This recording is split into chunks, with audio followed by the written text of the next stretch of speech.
Hello everyone. Today we will discuss how to qualify UPSC in first attempt. सुनने में कितना अच्छा लगता है ना। जैसे सारे एस्पिरेंट की एक ख्वाहिश होती है जब वो प्रिपरेशन करना स्टार्ट करते हैं कि वो अपना एग्ज़ाम फर्स्ट अटेम्प्ट में क्वालिफाई करें। और बहुत सारे एस्पिरेंट्स करते भी हैं कि कुछ एस्पिरेंट्स आते हैं जो एक साल प्रिपरेशन करते हैं, अपने फर्स्ट अटेम्प्ट में क्वालिफाई करके निकल जाते हैं। तो कुछ एस्पिरेंट्स को थर्ड फोर्थ अटेम्प्ट लगता है, तो कुछ क्वालिफाई नहीं कर पाते हैं। तो बेसिकली डिफरेंस क्या है कि किसी कोई एक इंसान आया जो अपने फर्स्ट अटेम्प्ट में क्वालिफाई कर गया, तो कोई किसी को थर्ड फोर्थ अटेम्प्ट लगा। दोनों के पास 24 आवर्स पर डे है, दोनों के पास सिलेबस सेम है, दोनों एफर्ट सेम लगाते हैं, दोनों सेम मटेरियल से पढ़ाई करते हैं, फिर क्या डिफरेंस आ जाता है। इसलिए आपने बहुत सारे वीडियोस देखे होंगे, बहुत सारे टीचर्स को सुना होगा कि अगर if you want to qualify UPSC in your first attempt and you have to clear first your basic understanding. जैसे कि अगर स्कूल में आपके बेसिक्स क्लियर है, एनसीईआरटीज अगर आपकी क्लियर है तो शायद आप क्वालिफाई कर सकते हो। बट उसके अलावा भी बहुत सारी चीज़ें होती हैं जिस पे स्टूडेंट्स फोकस नहीं करते हैं। तो सोचे तो today we will try to discuss those things. Let's first thing is first first ask to yourself why you want to become an IAS या IPS या why you want to clear UPSC। देख, ये चीज़ आपको अपने पूरे preparation के duration में अपने माइंड में रखनी है कि आपने ये फील्ड ही क्यों चूज़ की। अगर किसी को हो सकता है कोई किसी का अपना बचपन का ड्रीम हो, किसी के पेरेंट्स का ड्रीम हो, तो किसी को जॉब सिक्योरिटी लगती हो, या कोई सोसाइटी के लिए कुछ करना चाहता है, तो किसी को तो मिलने वाली फैसिलिटीज़ की तरफ अट्रैक्ट करती हो, तो शायद किसी का ठुकरा के मेरा प्यार इंतकाम देखेगी। कुछ भी रीज़न हो सकता है। तो ये चीज़ हमेशा आपको अपने माइंड में रखनी है। क्यों? ये आपको मतलब मोटिवेट करेगी। यस, क्योंकि इतना ब्रॉड सिलेबस है। जस्ट कभी कभी आता है कि यार क्या कर रहे हैं, कंटिन्यूसली आपको पढ़ाई करनी है, तो कभी कभी डीमोटिवेट हो जाते हैं। तो ये चीज़ आपको हमेशा मोटिवेट करेगी कि आपने ये चीज़ जैसे एग्ज़ाम की प्रिपरेशन को चूज़ क्यों किया था। Now what's the second thing, understand demand of exam या डिमांड ऑफ यूपीएससी कि एग्ज़ाम की डिमांड क्या है, वो आपसे चाहता क्या है। सबसे पहले आपको ये अंडरस्टैंडिंग अपनी बनानी पड़ेगी। उसके बाद सेकंड थिंग होती है सिलेबस, और third previous year question papers. Just before starting your preparation you have to read your syllabus. Even याद कर लेना है कि भाई क्या चाह रहा है, वो पूछना क्या चाह रहा है। उसका प्रीवियस ईयर क्वेश्चन पेपर्स आपको देखना है कि किस टाइप से उसने क्वेश्चंस पूछे हैं, किस तरफ उस डाइवर्ट हो रहा है, क्या डिमांड है उसकी। जब भी आप अपनी पढ़ाई करें तो आपके स्टडी टेबल पर ये दोनों चीज़ें हमेशा आपके साथ होनी चाहिए। कोई सब्जेक्ट्स पढ़ने से पहले आपके दिमाग में ये सिलेबस होना चाहिए कि इस सब्जेक्ट्स का क्या क्या चीज़ें मुझे पढ़नी है, क्या क्या नहीं पढ़नी है। और then previous year question paper. तो समटाइम्स होता है ना कि स्टूडेंट्स आते हैं, बुक उठाई, 700-800 पेज की बुक रहती है, और first page to last page खत्म। मतलब नहीं कर पाओगे भाई। अगर आप बुक खत्म करने की सोचोगे, थिंक सबसे पहले अपने माइंड में ये रखना है कि आप अपना सिलेबस कंप्लीटली फिनिश नहीं कर पाओगे। जस्ट आप पुराने टॉपर्स की वीडियोस देख लीजिए, हर टॉपर ने यही सजेस्ट किया कि उसका सिलेबस कंप्लीट नहीं हुआ था। So don't try to cover whole syllabus. उसको अपने दिमाग में रखना कि सिलेबस क्या है, एग्ज़ाम की डिमांड क्या है, क्या पूछ रहा है वो, मुझे पढ़ना क्या है, और बेस्ड मतलब एक माइंडसेट होता होगा कि यूपीएससी क्वालिफाई करने वाले लोग टॉपर्स ही होते हैं। तो भाई अगर उससे टॉपर्स ही चाहिए होते तो वो किसी भी यूनिवर्सिटी में जाके गोल्ड मेडलिस्ट को उठा के ले आता, बोलते भाई आओ जॉब संभालो। बट नहीं, एक सिलेबस में एक चीज़ है, जीएस। प्रीलिम्स में भी आपका पेपर है जीएस का, और मेंस में भी जीएस 1, जीएस 2, 3, 4। जीएस में जनरल स्टडी, मतलब वो एक आपको मास्टर नहीं चाह रहा है कि आप किसी सब्जेक्ट में मास्टर बनकर आओ, या फिर पूरी सब्जेक्ट की अच्छी कमांड होनी चाहिए। जस्ट जनरल अवेयरनेस होनी चाहिए। क्या जनरल अवेयरनेस, वो हम लोग नेक्स्ट वीडियो में डिस्कस करेंगे। So what's the third point, select the resources. First NCERT. NCERT को बेसिक्स भी कहा जाता है, या फिर पिलर ऑफ यूपीएससी भी कहा जाता है, कि अगर आपका एनसीईआरटी कंप्लीट है तो मतलब एक बहुत बड़ा पार्ट आपका सिलेबस कंप्लीट हो चुका है, और ये सही भी है। तो स्टैंडर्ड बुक्स, बहुत सारे स्टूडेंट्स क्या करते हैं कि वो किसी सब्जेक्ट्स की 2-3 लेटर्स की बुक्स ले आते हैं और फिनिश अप करने की कोशिश करते हैं। तो भाई 10 बुक को एक बार पढ़ने से बेटर है कि आप एक बुक को 10 बार पढ़ लो। आपका फ्रेंड कौन से बुक से पढ़ रहा है, वो किस बुक से पढ़ रहा है, किसने क्या सजेस्ट किया, वो मैटर नहीं करता। आपको किसकी लैंग्वेज समझ में आ रही है, आपके लिए बेटर अंडरस्टैंडिंग क्या है, आप किससे लिंकअप कर पा रहे हो, वो आपके लिए ज़रूरी है। तो बुक्स कौन सी इम्पोर्टेंट है वो भी हम लोग आगे डिस्कस करेंगे नेक्स्ट वीडियो में। एंड सबसे मोस्ट इम्पोर्टेंट पार्ट होता है न्यूज़पेपर, करंट अफेयर। इसके बिना यूपीएससी क्वालिफाई करना इम्पॉसिबल है। जैसे कुछ लोग बोलते हैं कि न्यूज़पेपर ज़रूरी है, नहीं है, मैगजीन से काम चल जाएगा।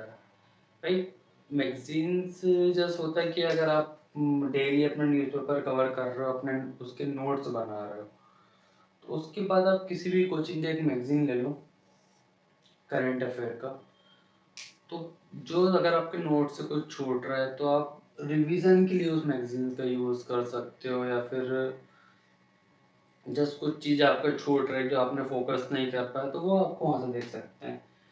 बहुत सारे स्टूडेंट्स क्या करते हैं, जस्ट 2-3 कोचिंग्स के मैगजीन्स उठा लेंगे और एक बार स्टडी करके ख़त्म। तो ऐसा नहीं करना है। जस्ट किसी टॉपर्स बोलते हैं कि उन्होंने न्यूज़पेपर नहीं पढ़े, तो वो 2-3 मैगजीन्स को फोकस करते हैं। जो ये डिपेंड आप पे करते हैं कि आप किस तरह से अपना करंट अफेयर कवर करते हो। मेन चीज़ है करंट अफेयर कवर होना। उसके अलावा मैगजीन्स योजना, कुरुक्षेत्र, मतलब ये तो आपको छोड़नी ही नहीं है। कुछ लोग सजेस्ट करते हैं कि इतना इम्पोर्टेंट नहीं है, कुछ करते हैं बहुत इम्पोर्टेंट है, बट छोटी छोटी 40-45 पेजेस की मैगजीन्स रहती हैं, तो आप इजीली 2-3 घंटे में उसको पढ़कर उसके इजीली नोट्स बना के ख़त्म कर सकते हो। तो आपको हर मंथ पे इस पर फोकस करना है। उसके अलावा फ्री टाइम में आप राज्यसभा टीवी का डिबेट्स देख सकते हो। जस्ट टाइम भी यूटिलाइज हो जाएगा और बहुत सारी चीज़ें आपको समझने को मिल जाएगी उसमें। सो इंटरनेट सबसे ज़्यादा हेल्पफुल अगर कोई चीज़ है प्रिपरेशन में, तो इंटरनेट है। अब आपको वो करना है कि आप किस तरह से उसको यूज़ करते हो। सपोज कोई टॉपिक आपको समझ में नहीं आ रहा है, तो आप यूट्यूब पे उसके वीडियो देख सकते हो। बहुत सारे फैकल्टीज़ के वीडियोस उस पर आप यूट्यूब पे आपको अवेलेबल हो जाएंगे। कोई डाटा नहीं मिल रहा है तो आप गूगल कर सकते हो। तो ये आपके लिए बहुत हेल्पफुल रहेगा। धरते आप उसे यूज़ कैसे कर सकते हो, आप मैगजीन्स डाउनलोड कर सकते हो free PDF. So next, discipline not for exam preparation, मतलब लाइफ की किसी भी फील्ड में डिसिप्लिन बहुत ज़रूरी है। अगर आप कोई चीज़ करना चाह रहे हो तो डिसिप्लिनली आपको उस चीज़ को ख़त्म करना है। भी यूपीएससी जस्ट एक दिन का गेम नहीं है, वर्ल्ड वॉर 3 कि आपको डेली उठना है, अपना टारगेट बनाना है, उसको ख़त्म करना है, then again next day same routine follow करना है आपको। तो ये एक वेटल है, एक वॉर है आपका, जो आपको खुद के साथ लड़ना है, आपको अपने नेक्स्ट डे से कम्पीट करना है। सी जस्ट जो 15 लाख एस्पिरेंट्स फॉर्म भरते हैं, या 5 लाख एस्पिरेंट्स प्रीलिम्स के लिए अपीयर होते हैं, हाँ आपका बैटल उनके साथ है, बट आप उन्हें नहीं जानते पर्सनली कि वो कौन सा बंदा दिल्ली में है तो कौन सा जयपुर में, कौन सा एमपी, कौन सा यूपी, किसी को नहीं जानते। आपको कब पता चलता है? जब फाइनल जो आपकी Holi list of UPSC final list आती है, उसके बाद पता चलता है कि अच्छा ये इंसान ने यहाँ से टॉप किया। तो आप उन्हें नहीं जानते, तो आपको अपने आप से कम्पीट करना है कि डेली आपको कितना अपने आप को कम्पीट कर सकते हो। या ये वॉर आपका आपके साथ है, किसी और के साथ तो बाद में, पहले आपको खुद से लड़ना है। तो डिसिप्लिन में क्या? कंसिस्टेंसी। एक स्टोरी सुनी होगी कछुआ और खरगोश की रेस की। तो जस्ट आपको रैबिट नहीं बनना है यहाँ पे, तो टर्टल कछुआ बनना है आपको। क्योंकि एस्पिरेंट्स क्या आते हैं, जस्ट हाँ यूपीएससी सिलेबस देख लिया, प्रीवियस क्वेश्चन पेपर देख लिए, बुक्स चूज कर ली, अब स्टार्टिंग में प्रिपरेशन, हाँ 16-18 घंटे, 15, उसके बाद 14-15 घंटे, देन 12 घंटे, 10 घंटे, 8 घंटे और 6 घंटे, उसके बाद चलो आज नहीं पढ़ते हैं, कल नहीं पढ़ते हैं, जैसे एक वीक निकल गया, फिर थोड़ा वो करते हैं। तो वो रैबिट नहीं बनना है कि आप फर्स्ट डे आपने रेस में बहुत लंबा रनर ले लिया, देन एक हफ्ते का रेस्ट कर लिया। कंसिस्टेंसी चाहिए बॉस, कंसिस्टेंसी उस कछुए की तरह धीरे धीरे चल रहा है और अब अपनी रेस को लास्ट लाइन तक फिनिश कर रहा है। क्योंकि 1 साल का बैटल है आपका, 1 साल तक आपको लड़ाई करनी है इससे डेली। तो कंसिस्टेंसी चाहिए। रैबिट की तरह एक दिन भागोगे, थक जाओगे, बोर होके भाग जाओगे यहाँ से। कछुए की तरह चलोगे, कंसिस्टेंटली चलोगे, अपने एम तक पहुंच जाओगे। Then next thing, leave your comfort zone. कि यार चलो आज नहीं पढ़ता हूँ, आज मूवी देख लेता हूँ, फ्रेंड से कुछ प्रोग्राम बन गया तो घूम कर आते हैं, नहीं। हाँ ये चीज़ें भी ज़रूरी है। जैसा आप अपना टारगेट दिन का फिक्स कीजिए कि यार मुझे 8 to 12 आवर जो भी आपको पढ़ना है, कि मुझे आज इतनी चीज़ें, इतने आवर पढ़ना है, इतनी मेरा सिलेबस ख़त्म करना है, इतनी चीज़ें जो आप अपने डेली मेंटेन करते हैं। उसके बाद आपके पास, अगर आप सपोज 12 घंटे दिन में पढ़ाई कर रहे हैं, फिर भी आपके पास 12 घंटे दिन में हैं, जस्ट 6 to 7 आवर आपकी स्लीपिंग टाइम निकाल लीजिए, 5 घंटे आपके पास बचते हैं। वो टाइम दीजिए ना अपने फ्रेंड्स को, फैमिली को, या अपने गर्लफ्रेंड बॉयफ्रेंड्स को, जो भी आपकी लाइफ में इम्पोर्टेंट है उनको, कोई ज़रूर दिक्कत नहीं है। बट सबसे पहले आपको अपना डेली जो प्लान है, डेली जो टारगेट है, उसे ख़त्म करना है। उसके बाद आप जो चाहें वो कर सकते हैं। देन पेशेंस, सबसे इम्पोर्टेंट चीज़। क्योंकि होता क्या है कि आज पढ़ाई की अच्छा मूड था, कल पढ़ाई की, फिर नेक्स्ट डे लगता है कि यार नहीं हो पा रहा है क्या डेली ये पढ़ना, मतलब कभी कभी टेस्ट में नंबर कम आते हैं तो लगता है, या कुछ प्रेशर्स फैमिली का, या कोई चीज़ें ऐसी होती है जो डिमोटिवेट कर देती है। तो आपको ये चीज़ सबसे अपने अंदर बनाए रखनी है लास्ट मोमेंट तक।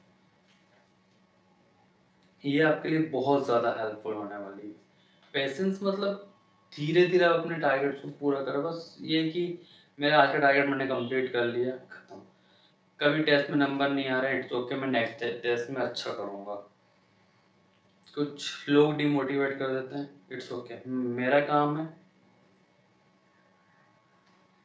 जो मेरा एम मैंने टारगेट किया है उसे पूरा करना। उसके लिए मुझे कुछ भी करना पड़े, कुछ चीज़ें छोड़नी पड़ती है, कुछ लोग गुस्सा होते हैं, हो जाइए, लोग डिमोटिवेट करते हैं, कोई दिक्कत नहीं। मेरा मोटिवेशन यूपीएससी है। मेरा मोटिवेशन ये है कि मैंने इस चीज़ को चूज क्यों किया था। उसके अलावा ignore everything. Next thing is, fifth is ignore. क्या इग्नोर करना है आपको? र्यूमर्स।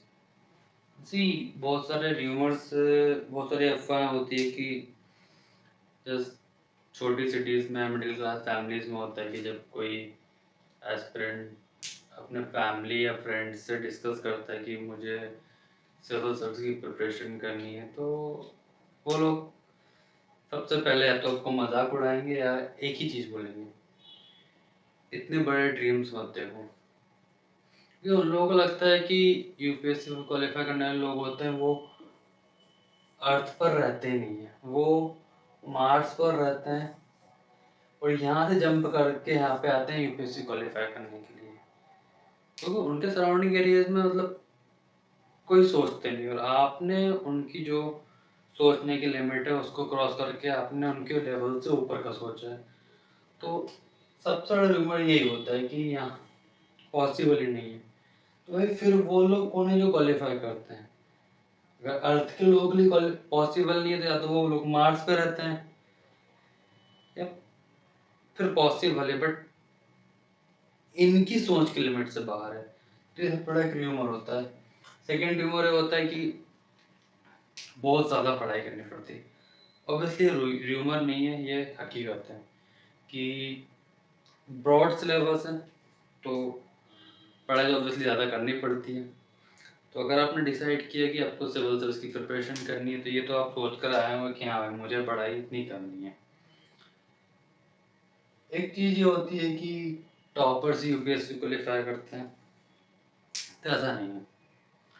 मतलब मैंने पहले भी बोला कि अगर यूपीएससी को टॉपर्स चाहिए होते तो मैं टाइम एग्ज़ाम में वेस्ट नहीं करता, जस्ट यूनिवर्सिटीज़ में जाता, गोल्ड मेडलिस्ट टॉपर्स को उठाता, बोलता है चलो आपने हिस्ट्री में टॉप किया है, गोल्ड मेडलिस्ट हो, आ जाओ। आपने जियोग्राफी में काम किया, टॉप किया है, आपने इकोनॉमी में टॉप किया, अपनी इकोनॉमी में पीएचडी की है, जो भी है आ जाओ। बट नहीं, उसको चाहिए एक ऐसा पर्सन जी, उसने एग्ज़ाम के पैटर्न को, सिलेबस को ऐसा मेंटेन ही बनाया है इसलिए कि वो आपको मैनेज करना सिखा सके कि यार सब मतलब एक साल का एग्ज़ाम है कि आपको पहले प्रीलिम्स देना है, आफ्टर सम टाइम आपको मेंस, देन इंटरव्यू। तो आपको सारी चीज़ें मैनेज करनी है, पेशेंस रखना सिखा रहा है कि एक साल तक आपको इस एग्ज़ाम से कैसे फाइट करना है। एक दिन में आप 2 पेपर ले रहे हैं कि आपको दोनों चीज़ें मैनेज कैसे करनी है, अपना कॉन्फिडेंस कैसे बनाए रखना है, कैसे सोचना है। सर ये यूपीएससी में ये नहीं है कि आप आइए प्रिपरेशन की एग्ज़ाम क्वालिफाई कीजिए उसके बाद आप एक सिविल सर्वेंट बनते हैं, नहीं। आपको फर्स्ट डे से, जिस दिन से आप प्रिपरेशन स्टार्ट करते हैं उसी दिन से आपको एज ए सिविल सर्वेंट सोचना है कि जैसे अगर आप हिस्ट्री पढ़ रहे हैं तो ठीक है, अपना हिस्ट्री पढ़ी, बट क्या क्या मिस्टेक्स पास्ट में हुई थी जो फ्यूचर में ना हो, वो आपको हिस्ट्री से सीखना है।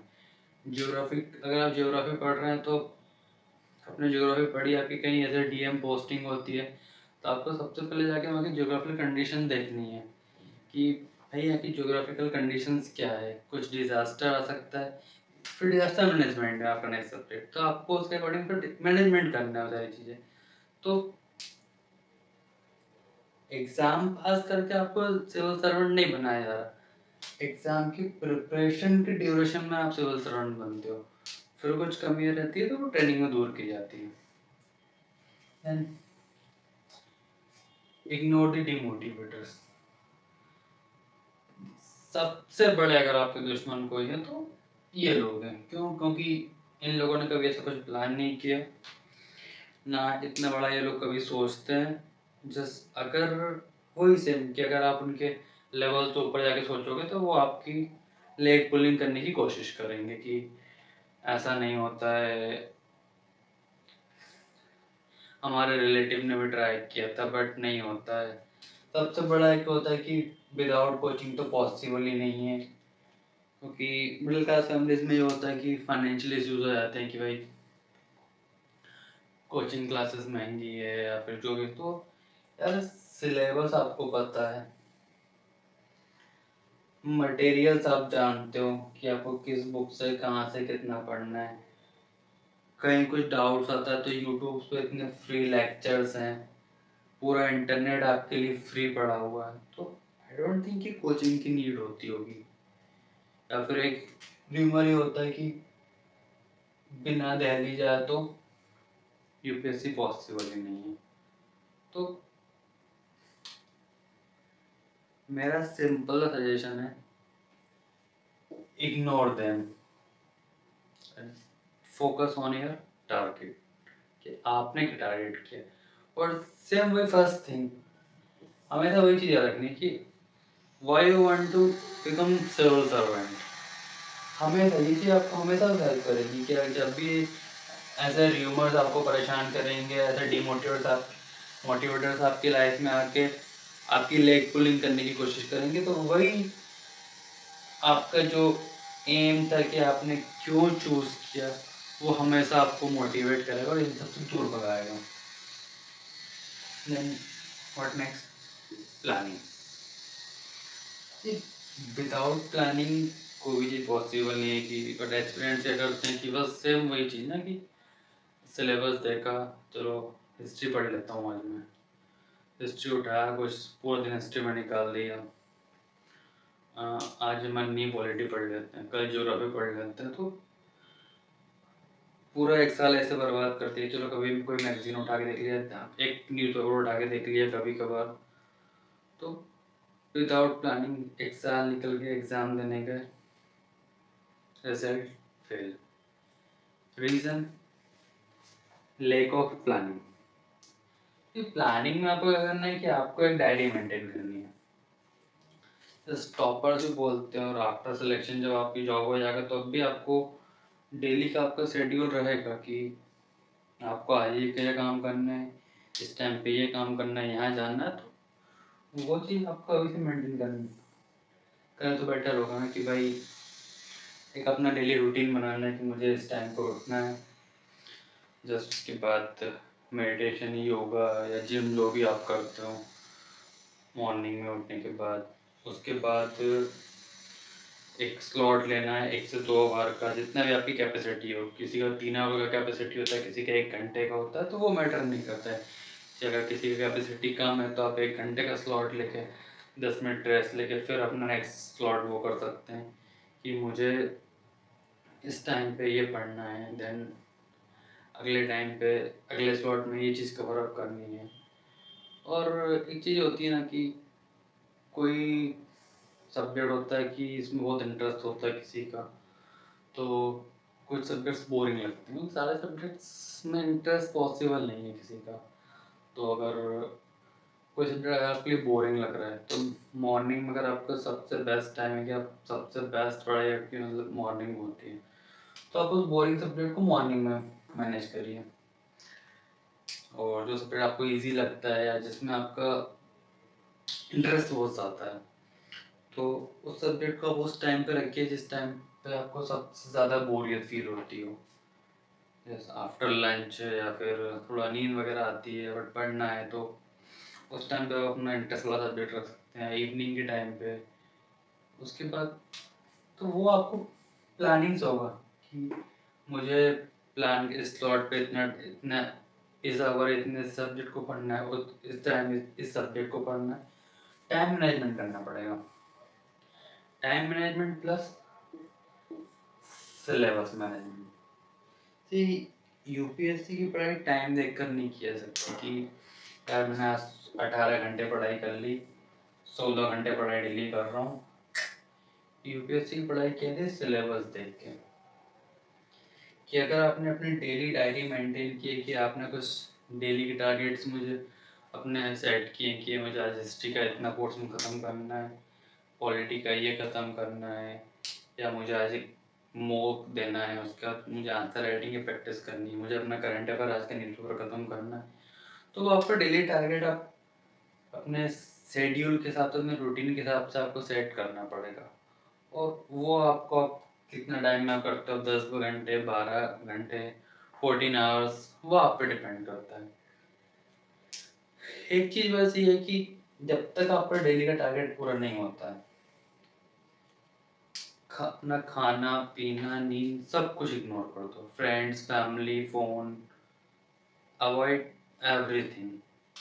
सब सबसे इम्पोर्टेंट आपका वो डेली का टारगेट होना चाहिए। सी, मैंने पहले ही बोला कि ये एक वॉर है जो आपका दूसरों के साथ नहीं है, आपका खुद के साथ है। कि चलो एक डे मैनेज कर लिया, सेकंड डे मैनेज कर लिया, थर्ड डे थोड़ा बोरिंग फील होता है, फोर्थ डे तो चीज़ें हो जाती हैं। हाँ, आपको वही चीज़ है कि चलो भाई नेक्स्ट वीक किसी फैमिली मेम्बर का बर्थडे है, वो प्लान करना है, तो वो ठीक है। चलो मैं 12 घंटे दिन में पढ़ाई कर रहा हूँ, उसके बाद मुझे टाइम मिल रहा है, तो जो बचा हुआ टाइम है वो चीज़ उसमें प्लान कर सकते हो। फ्रेंड्स के साथ मूवी प्लान करना है तो उस टाइम में प्लान कर सकते हो। बट आपका जो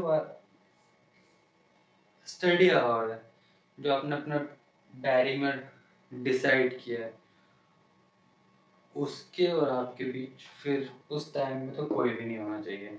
हाँ, अगर आपने टारगेट अपना डेली का सेट किया कि मुझे ये चीज़ें आज ख़त्म करनी है, और आपका ये फिक्स है कि मुझे 12 घंटे पढ़ाई करनी है, बट अगर वो चीज़ें आपकी ख़त्म नहीं हो रही हैं कि भाई 12 घंटे पढ़ाई कर ली, सारे स्लॉट जो भी जिस टाइम पे जो मैनेज किया था वो ख़त्म हो गया, जो टारगेट आज तक किया था तो वो ख़त्म नहीं हो रहा, तो कुछ स्टूडेंट से करते हैं कि चलो आज फिर मतलब टाइम देख लेते हैं ना कि 12 घंटे पढ़ाई कर ली, इट्स इनफ, देन कल देखेंगे। जो टॉपिक्स थे, जो सिलेबस के अकॉर्डिंग था कि यार मुझे इतना पढ़ना है, वो बहुत सारा पार्ट छूट गया, तो वो नेक्स्ट डे पे वर्डन डाल देते हैं कि भाई ये कल देख लूँगा। बट नहीं, आपको क्या करना है कि मेरे 12 घंटे ख़त्म हो चुके हैं बट टॉपिक्स बचे हैं, तो भाई बाउंडेशन नहीं है ना कि 12 घंटे पढ़ना है। बाउंडेशन तो क्या है कि जो टॉपिक्स आपने आज ख़त्म करने का डिसाइड किया था वो आपकी बाउंडेशन है। अगर वो 12 घंटे में ख़त्म नहीं हो रहा है तो आप 13 आवर्स, 14 आवर्स, 16 आवर्स जाइए, ठीक है। अगर वो आप उसको 8 आवर्स में ख़त्म कर देते हो तो आप रिविजन कर सकते हो, या नहीं करना है चलो मतलब टारगेट अपना आपने ख़त्म कर दिया, तो फिर आप पूरे दिन में आप शहंशाह हैं। जो चाहे आप फैमिली को टाइम दीजिए, फ्रेंड्स को दीजिए, मूवीज़ जो आप चाहें, लेकिन आपका जो टारगेट है आपको वो डेली ख़त्म करना है, नेक्स्ट डे पे डिले नहीं करना है। अगर डिले करने की आदत रहेगी तो वो एक बर्डन बढ़ता जाएगा आपके ऊपर। सो ध्यान रखिए। Then most important thing in UPSC, revisions. Sir बहुत से लोग बोलते हैं कि सर हमने सारे सब्जेक्ट्स ख़त्म कर लिए, एनसीईआरटी से हमारी फिनिश हो चुकी है, स्टैंडर्ड बुक्स ख़त्म हो चुकी है, न्यूज़पेपर डेली पढ़ रहे हैं हम लोग, मैगजीन्स भी देख लेते हैं, पढ़ लेते हैं, बट मॉक टेस्ट अच्छे नहीं जा रहे हैं या ध्यान कुछ नहीं रहा। भाई उसका रीज़न ये है ना कि आपने एक बार बुक ख़त्म कर दी, डबल से आपने उसको देखा ही नहीं, तो ये डिपेंड करता है। रिवीजन सबसे ज़्यादा इम्पोर्टेंट है। अब रिवीजन का एक तरीका होता है, सबकी देखिए सबकी अपनी अपनी स्ट्रेटजी होती है कि किसको किस तरह से प्लान करना है। बट अगर मेरा माने तो सपोज अगर आप 12 आवर पर डे अपना स्टडी का वो कर रहे हैं, तो आप 10 आवर अपना 9 to 10 आवर अपना पढ़ाई कीजिए, देन 2 to 3 आवर्स जो है अपना रिवीजन। जस्ट रिवीजन कैसे पॉसिबल है कि या तो आप शॉर्ट नोट्स बनाइए, सबसे बेटर तरीका होता है कि अगर जो बुक आप पढ़ रहे हैं उसको समराइज कर दीजिए, तो वो आपको हेल्पफुल रहेंगे एग्ज़ाम टाइम में रिवीजन करने में, प्लस रिवीजन करने में। कि आप अगर आप कोई बुक पढ़ने में अगर आपको 8 से 10 घंटे लगते हैं, तो शायद उसके शॉर्ट नोट्स आपको फर्स्ट डिवीज़न में शायद 3 to 4 आवर्स में आपको हेल्पफुल करें। देन 1 आवर में, देन हाफ एन आवर में आप उसको ख़त्म कर सकते हैं। तो वो शॉर्ट नोट्स आपको उसमें हेल्पफुल है। हाँ, कुछ लोगों की आदत होती है कि नोट्स बनाना बोरियत लगता है, तो वो बुक्स पे हाईलाइट कर सकते हैं। वो डिपेंड आप पे करता है कि आपको किस तरह से मैनेज करनी वो चीज़ें। तो वही कि आप डिसाइड कीजिए कि चलो भाई, मैंने आज 10 घंटे के लिए पढ़ाई हुई है, तो नाइट में सोने से पहले आज मैंने जो पढ़ा है, जो शॉर्ट नोट्स बनाए हैं सारे, उसके रिवीजन कर लेता हूँ सोने से पहले। देन नेक्स्ट डे मॉर्निंग में क्या करना है मुझे कि जो मैंने कल पढ़ा था, मतलब स्टार्टिंग ये करना है कि जो मैंने कल पढ़ा था उठ के पहले उसको रिवाइज कर लेता हूँ। देन अपना फिर नेक्स्ट डे का शेड्यूल प्रिपेयर करता हूँ। उसके बाद ये होता है कि चलो आप एक वीक का रिवीजन, चलो हफ्ते में 6 दिन आपने पढ़ाई की, देन 7 डे आप वीकली रिवीजन कर लो कि यार ये मतलब 6 डेली रिवीजन तो आप कर रहे हो कि अपने डेली का जो पढ़ रहा है उसका आप सोने से पहले रिवाइज कर रहे हो एक बार। उसके बाद नेक्स्ट डे जो आपने एक दिन पहले का पढ़ा है, अगले दिन पहले आप उसको रिवाइज कर रहे हो, फिर दिन अपना आगे का पढ़ रहे हो, वो ठीक है। लेकिन एक वीकली रिवीजन होता है कि आपको 6 दिन, 5 से 6 दिन आपने पढ़ाई की है, उसके बाद आपको वीकली रिवाइज करो। फिर होता है मंथली रिवीजन कि पूरे मंथ का रिवीजन। जैसे ऐसी कुछ लोग बोलते हैं कि हाँ लक्ष्मीकांत 40-50 टाइम रिवाइज किए, तो कोई बड़ी बात नहीं है, रिवाइज की होगी, जस्ट उन्होंने पढ़ा होगा, समझा होगा, अगर उन्होंने शॉर्ट नोट्स बनाए होंगे। 800 पेज की बुक को शायद 70 से 80 पेज में समराइज कर दिया होगा, तो रिवीजन करना भी इजी हो जाता है। Then next important thing, mock test.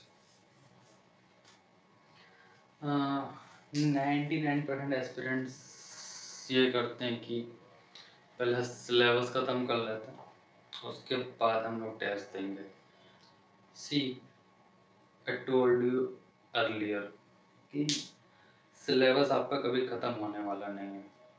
आपको प्लान क्या करना है कि आप कोई टेस्ट सीरीज ज्वाइन कर सकते हो किसी भी कोचिंग की, वो डिपेंड आप पे करता है, आपके बजट के अकॉर्डिंग जो चीज़ आप पर डिपेंड करती है। आप कोई टेस्ट सीरीज ज्वाइन कर सकते हो, बहुत सारे फ्री टेस्ट भी रहते हैं टेलीग्राम चैनल पर, आप वो देख सकते हो। तो आप अपने टेस्ट को या फिर अपने शेड्यूल को उस टेस्ट सीरीज के अकॉर्डिंग मैनेज कर सकते हैं कि यार वो बोल रहा है नेक्स्ट वीक को इस डेट में वर्ल्ड हिस्ट्री का या हिस्ट्री का टेस्ट लेगा, उसके बाद अगले उसके वीक में पॉलिटी का, तो उसके अकॉर्डिंग अपना शेड्यूल मैनेज करके चल सकते हो कि यार फिर मुझे अपना शेड्यूल हिसाब से बनाना है कि अपने टेस्ट भी मैनेज कर सकूँ मैं और अपना सिलेबस भी मैनेज करके निकल चलते चलूँ, तो वो चीज़ होनी है। बट एस्पिरेंट क्या करते हैं कि अपना सिलेबस पहले ख़त्म कर लेते हैं और उसके बाद टेस्ट देंगे, तो सिलेबस तो कभी ख़त्म होने वाला नहीं। बट उनके अकॉर्डिंग चलो सिलेबस ख़त्म हो गया, जस्ट मार्च अप्रैल तक उन लोगों ने अपना सिलेबस ख़त्म कर लिया, देन मई में एग्ज़ाम, मई जून में एग्ज़ाम होता है, तो फिर प्रेशर बढ़ता है और फिर टेस्ट नहीं। आपको क्या करना है कि वही सेम, या तो अपने टेस्ट सीरीज के अकॉर्डिंग प्लान कीजिए या फिर सब्जेक्ट के अकॉर्डिंग कि यार सिलेबस रखा है, ये सिलेबस है मेरा पर्टिकुलर सब्जेक्ट का, कि सिलेबस देखा कि हाँ इस सब सिलेबस से ये चीज़ें इंपॉर्टेंट है, इतना मुझे सिलेबस के अकॉर्डिंग पढ़ना है। सेकेंड थिंग होती है प्रीवियस ईयर क्वेश्चन पेपर की, यार हाँ यहाँ से इस टाइप से इसने क्वेश्चन पूछे हैं, यहाँ से ये क्वेश्चन आए हैं, तो देन आपको PYQ मैनेज करना है। उसके बाद आपने उसकी NCERT फिनिश कर दी, स्टैंडर्ड बुक्स पढ़ ली, आपका रिवीजन हो गया, मतलब आप एक उस पर्टिकुलर सब्जेक्ट के टेस्ट देने के लायक बन चुके हो। फिर आप एक उसका मॉक टेस्ट लीजिए, उठाइए, उस टेस्ट को दीजिए। अच्छा स्कोर आता है तो don't be over confident, marks कम आते हैं कोई दिक्कत नहीं, टेस्ट के बाद आप उसको एनालाइज कीजिए कि कहाँ कितनी मिस्टेक्स हो रही है, कहाँ कितनी मिस्टेक्स नहीं हो रही, कितना मुझे इम्प्रूवमेंट करना है, कितनी चीज़ें वो करनी है, वो डिपेंड आपको करता है। नेक्स्ट थिंग होती है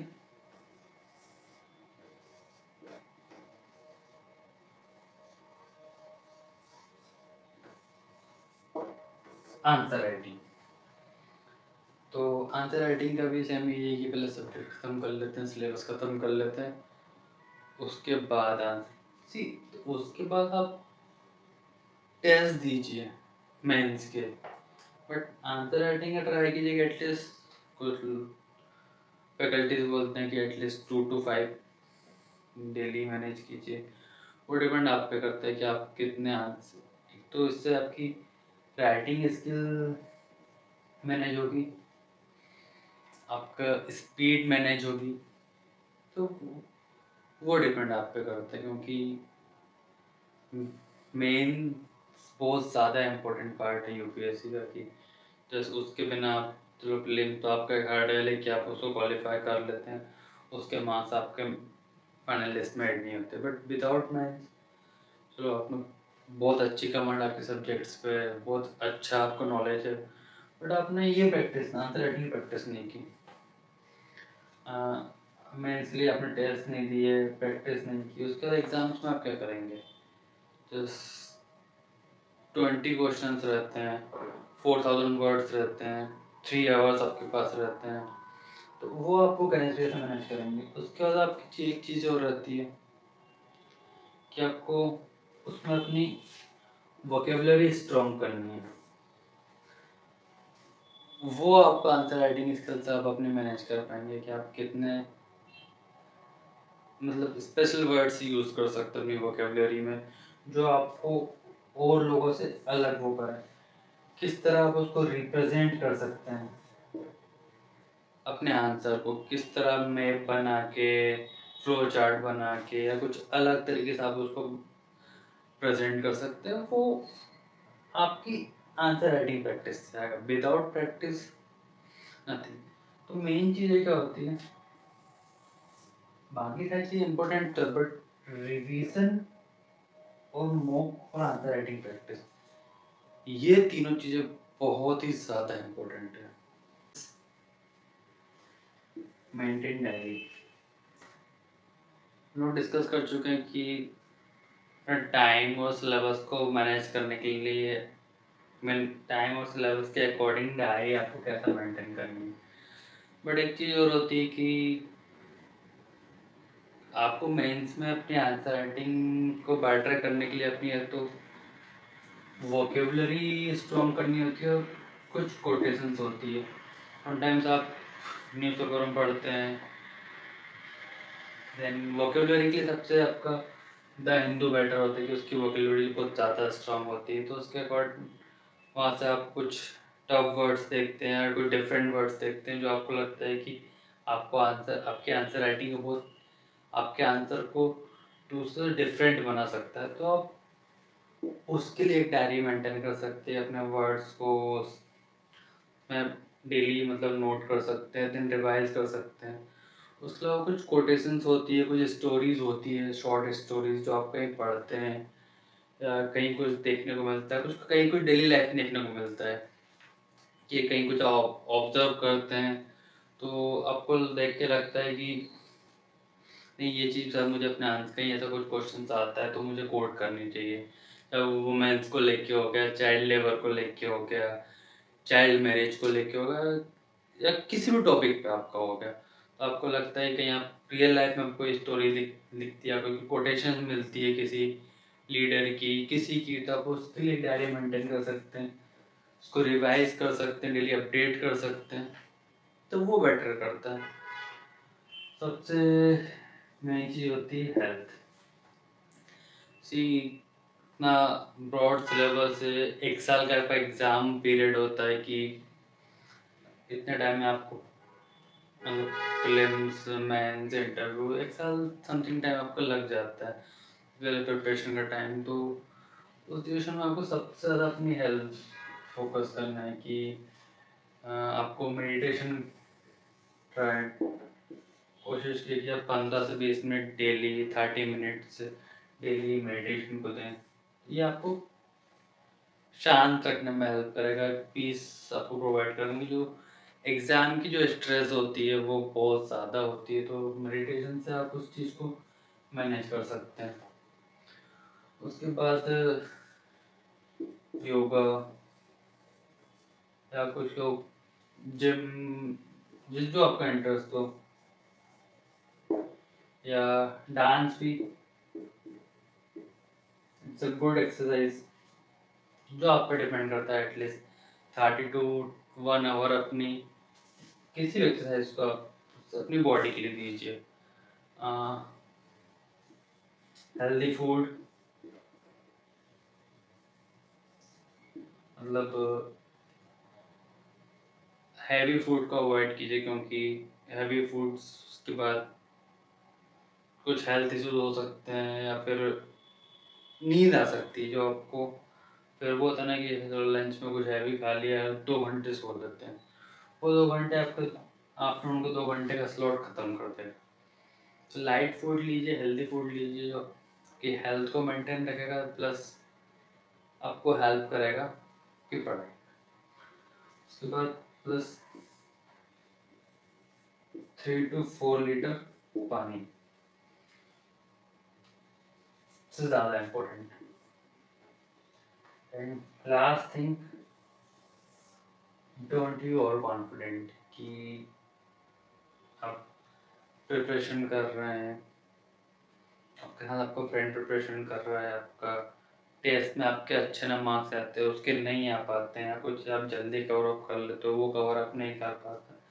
डोंट बी ओवर कॉन्फिडेंट कि यार मैं उससे बेटर कर रहा हूँ, मतलब वो मुझसे पीछे है, तो हाँ थोड़ा रिलैक्स लेते हैं, थोड़ा चिल मार लेते हैं, सात वाला फ्रेंड तो मुझसे पीछे ना। यार बाकी 5 लाख लोगों का क्या, जो एग्जाम में अपियर होते हैं, 15 लाख लोग फॉर्म भरते हैं, तो आप जानते भी नहीं हो पर्सनली। तो अगर आपकी कोचिंग में आपके या फिर टेस्ट में अच्छे मार्क्स एक बार आ जाते हैं, तो डोंट बी ओवर कॉन्फिडेंट कि यार उसको मैनेज करके रखना है। प्लस मेंटेन योर कॉन्फिडेंस, क्योंकि लोग बैठे हुए हैं आपका कॉन्फिडेंस गिराने के लिए, आपको डिमोटिवेट करने के लिए।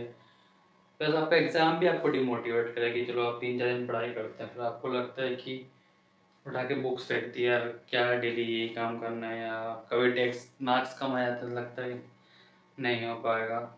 तो आपको अपना कॉन्फिडेंस मैनेज करना है। एक चीज़ और होती है कि अगर आपके साथ आपका कोई फ्रेंड प्रिपरेशन कर रहा है, तो ग्रुप स्टडी,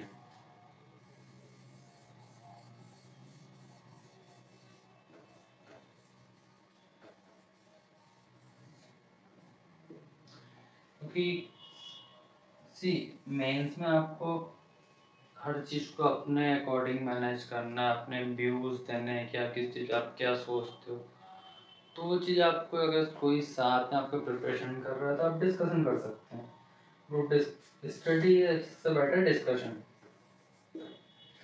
कि किसी भी टॉपिक अपने फ्रेंड से डिस्कस कीजिए कि वो क्या सोचता है उस बारे में, आपकी क्या थिंकिंग है, तो सेम चीज़ आपको आंसर में कोट करना है आपका। तो एक सेम अंडरस्टैंडिंग वाले लोगों से उस टॉपिक पर बात करती है, तो आपको और बेसिक्स क्लियर होते हैं। कभी कोई चीज़ होती है कि कुछ आपको समझ में नहीं आ रहा बुक्स से या किसी फैकल्टी से, तो किसी से डिस्कशन करके वो चीज़ आपको समझ में आ जाती है, तो बहुत ज़रूरी पार्ट होता है।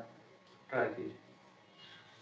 So thank you very much, all the best.